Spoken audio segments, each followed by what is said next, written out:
This video demonstrates how to use the profile view in eSquare Studio to check the execution time and number of executions for each function during debugging.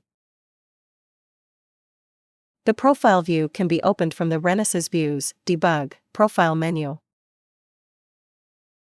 To use the profile view, first enable the profile feature using the Turn Profiling On/Off button. When the program execution stops, the number of executions, total execution time, and average execution time are displayed for each function.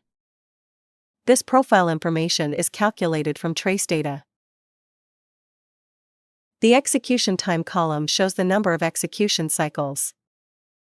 Click the title of the table to change the display order. This allows you to check which functions are executed most frequently and which take the longest to execute. The Find button displays a Find dialog that allows you to search for a specific function.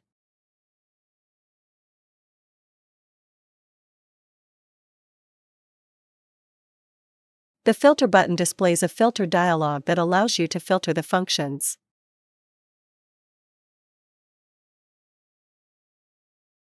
You can display the source location of the function by using Go to Source in the context menu.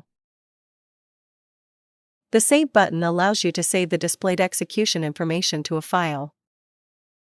The Load button allows you to display saved information in parallel. This allows you to compare the execution information with that at the time of saving. When the loaded information is no longer needed, uncheck View Loaded Data in the View menu. You can clear the execution information by clicking the Reset button. Various other functions are also available. For more information, please refer to the Help